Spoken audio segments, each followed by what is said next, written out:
Buddy Holly Lives.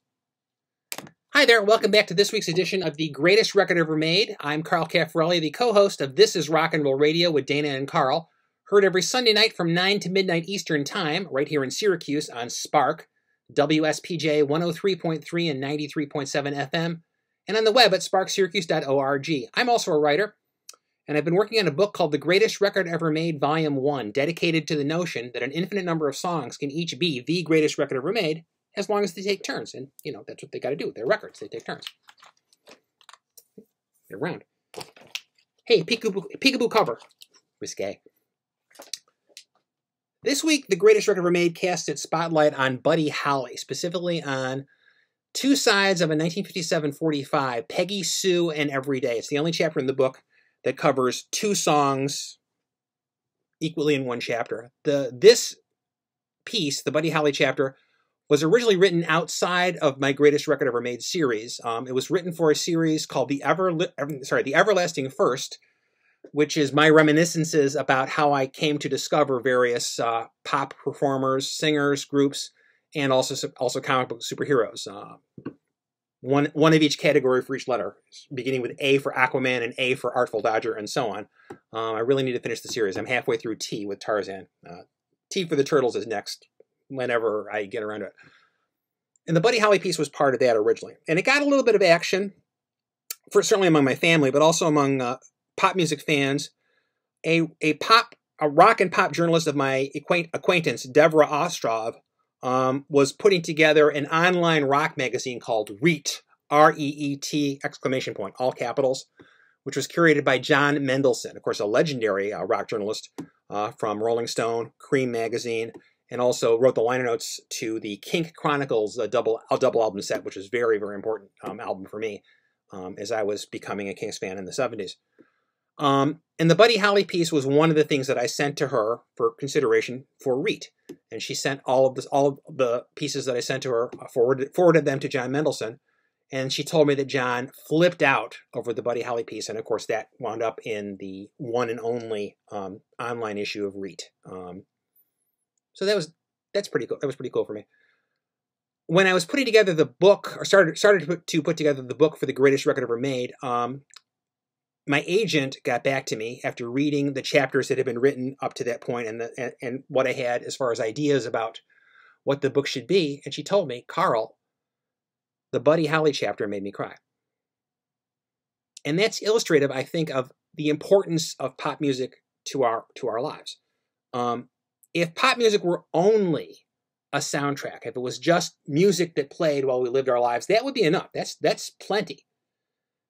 But that's not all that pop music is. It is much more than that. It is a part of our lives. It is connected to us intimately, like the lives we lead, the loves we have, everything from the meals we enjoy to the books that we read, the shows that we see, the friends we make, the foes we make. Music is part of that. One of the taglines for the book is that our favorite records don't live in isolation. Each one has a story to tell, and those individual stories dovetail with our own individual stories. The meanings that the songs have for us are beyond just the historical facts and figures. The facts and figures are very important, but they're not the entire story. And that's certainly true in this case with Buddy Holly. And this is the chapter as it will appear in the book. Buddy Holly, Peggy, Sue, Every Day. A-side written by Jerry Allison and Norman Petty. B-side written by Buddy Holly and Norman Petty. Single on Coral Records, 1957. I was too young to ever know the full story. But my older brothers had a neighborhood friend named Nancy Cook. The only two things I can tell you about Nancy would be that she loved pop music. Who didn't? And that she died at a young age, not yet 30 years old, in a car accident in the mid-70s. It's not the sort of thing I want to ask my brothers and sister about, even all these decades later. But I know that she was gone, too early, too young. And I also know that before she died, she left behind a collection of her 45s.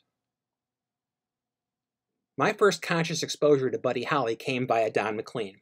I was one of the many who just adored McLean's smash hit American Pie in 1971, while having not clue one of what it was about. At the height of the song's popularity, an article appeared in, I think, either Life or Look magazine discussing the song's genesis. And it was there that I first read about the day the music died, February 3rd, 1959, when a plane crash ended the life of this singer named Buddy Holly. Many years later, I would learn more about Buddy and about Ritchie Valens and the Big Bopper who perished with Holly in that crash. In '71, I just felt the sadness of American Pie's lyrics which mourned Holly while recalling, "I can't remember if I cried when I read about his widowed bride." Devastating. Even at that age of 11, I recognized that song's poignant mix of sorrow, regret, wistful remembrance, and subtle hope, and I wondered to myself, who was Buddy Holly? I entered 8th grade in the fall of 1972. In 72 and 73, as my interest in pop music continued unabated, I began to look more and more into supplementing my AM radio lifeline by investigating what interesting records might already be in the family collection. Both of my brothers had moved out on their own, and had presumably taken the bulk of their record collections with them, though Art had left the first 2 Monkees albums behind. My sister was still in college, and I don't remember what records she'd left in North Syracuse and what she'd hauled off to Adelphi University. But there were still some rock and roll gems at the house. A few Beatles albums, a Dave Clark 5 single, the Live Kinks, and probably some Grassroots, Three Dog Night, Gene Pitney, Rick Nelson, and Who. While rummaging through the collection one day, I discovered 2 little bound volumes of 45s. These little collections of singles had Nancy's name written on them.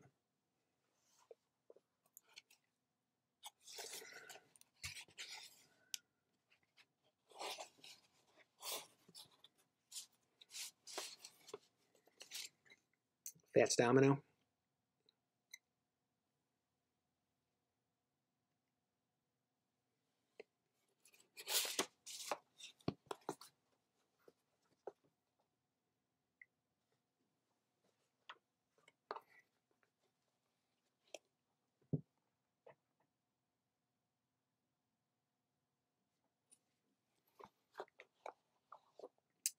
As I examined these buried treasures, I made mental notes of the artists' names, both familiar and unfamiliar. I'd never heard of Ivory Joe Hunter, but I was taken with You Can't Stop This Rocking and Rolling, the B-side to Since I Met You Baby.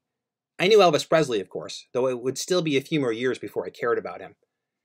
And I'd likely heard the Coasters' great Charlie Brown on a TV commercial for some oldies compilation. But the most intriguing discovery was a 45 on the Coral Records label, Buddy Holly. Peggy Sue, and Every Day. For the first time, I was finally going to hear a Buddy Holly record. And I was a Buddy Holly fan just like that.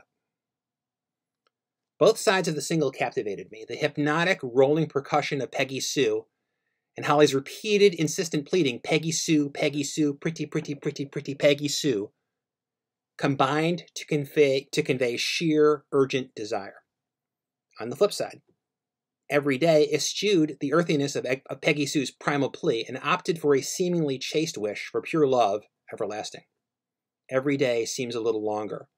Every day love's a little stronger. Come what may, do you ever long for true love from me? A rendezvous in the bedroom, backed by an earnest ache to be happy together forever and ever?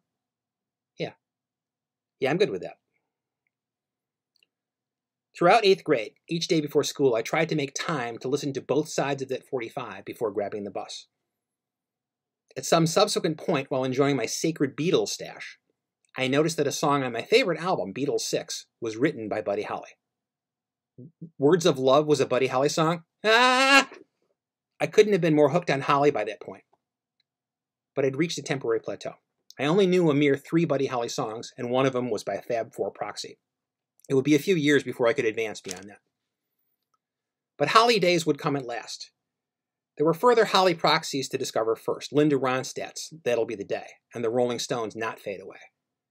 And an amazing Holly sound-alike, Sheila, by Tommy Roe, before I could truly discover the wealth of the Buddy Holly catalog.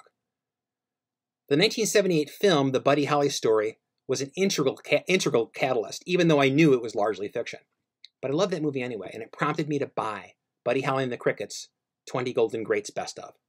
Oh Boy, Rave On, and Well, All Right immediately became fave raves. I received another Buddy Holly set, He's the One, Still have it. Peekaboo cover notwithstanding. Filling in my Holly collection with additional tracks like Rock Around with Ollie V, You're the One, Dearest, and Love's Made a Fool of You. In 1984, Buddy Holly's True Love Ways became my wedding song. So it has a meaning for lovely wife Brenda and me, well beyond other pop songs. I haven't thought of my sibling's late friend Nancy in years. I asked my mom about her recently, and Mom's face lit up with the memory of Nancy and the rest of my brother's friends hanging out at our house years ago. Mom remembered how hard it hit everyone when Nancy was killed. Try as I might, I can't remember Nancy at all. I can't mourn her. But the thought of her too short life inspires a wistful, well, not quite melancholy, but yet another reminder of the tenuous nature of our time in this world. Buddy Holly also died too young. In my mind's eye, Buddy is singing to Nancy right now. Love like yours will surely come my way. They say Buddy Holly lives. If that's true, then Nancy Cook lives too. Thank you for joining me this week for The Greatest Record Ever Made. Next week, we're going to continue to jump around the book, so I will decide what song I'm going to do when I do it. In the meantime, below, you can see options to support, subscribe, and tip, and I will include a link to the published version of this chapter as it appeared originally in The Everlasting First on my blog, Boppin' Like the Hip Folks Do. Buddy Holly lives. Pop music lives. And thank you for joining me here on The Greatest Record Ever Made.